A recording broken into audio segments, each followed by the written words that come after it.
welcome back to Witch Daily's Countdown to Halloween, the countdown to Samhain. Today we are going to talk about something really fun. We're going to talk about a mute supper. Now, in some traditions, this is called a dumb supper, or it might be called a silent supper. The purpose is to have an invited dinner for your ancestors, or for people who have recently transitioned or crossed the veil.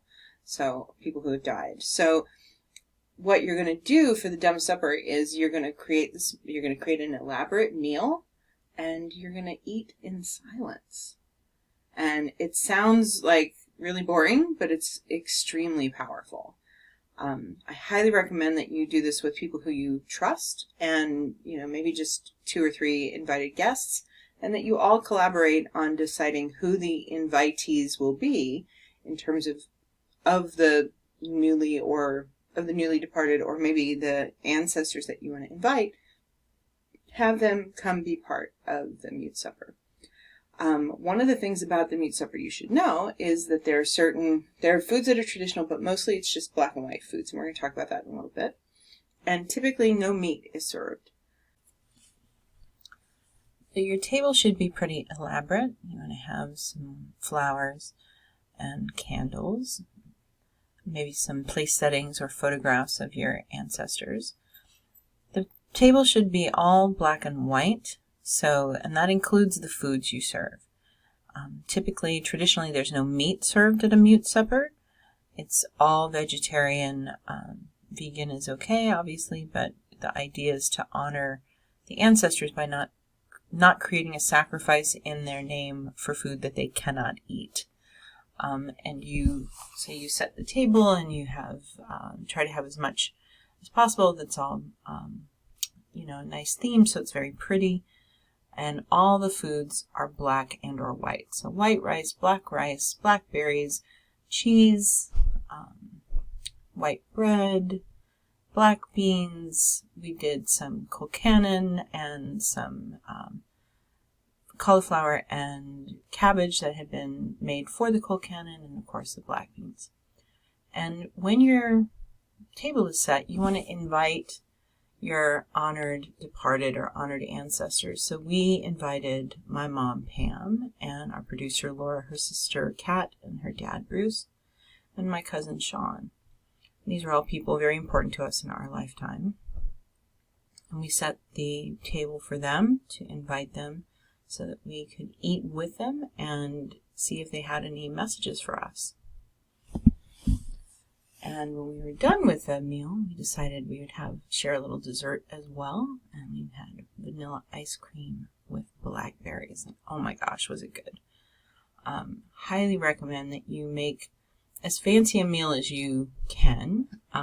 It's going to be really worthwhile. And the purpose is to get messages from those people that are important to you, that have been important to you. See if they have anything to say about where you are in your life right now.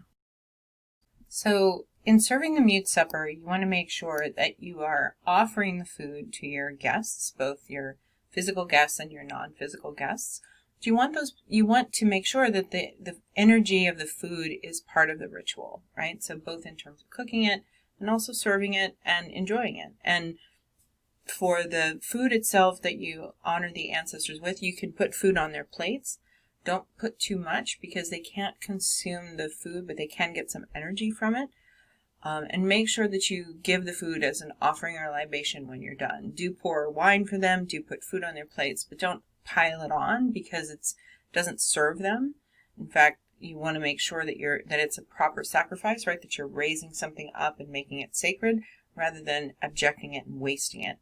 So put a little food on their plates and be sure to have it be a libation afterwards. So you want to put that outside for the animals or into the ground to feed the plants. Same thing with the wine. You want to pour the wine as a libation.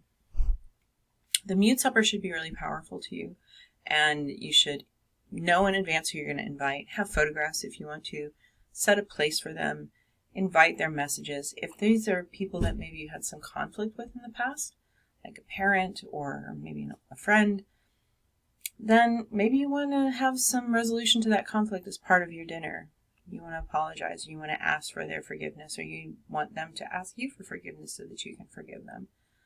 it's fine to do that as part of the mute supper, but remember, you're not going to be speaking during the mute supper, so it's all going to be internal. And the real purpose is to see if you can receive some messages and be giving your silence as part of the sacrifice to make it easier for them to communicate and make it easier for you to hear them. So if you decide to do this, I highly recommend it. It's very, very powerful. I would recommend doing it closer to Samhain.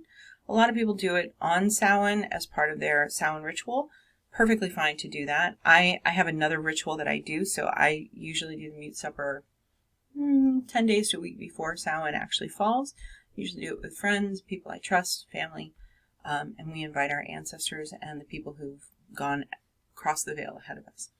So I hope you enjoy this. I highly recommend that you do something of this nature.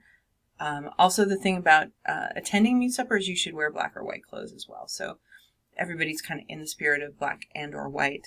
The white for the dead, the spirits, right? The spirit of the dead, and the black for the kind of void of Halloween. So the end, the death part, that's the black part. The white part is the spirit part, right? So black and white food, black and white table settings, as little color as possible. That also helps with concentration to get the messages. So enjoy your mute supper. Highly recommend it. And if you have any questions, you can always write to Marianne@witchdaily.com or witchdailymedia@gmail.com, and we'll be happy to answer your questions. If there's anything we can do to help support you, we'll be more than happy to do so. And I hope you have a wonderful witchy day.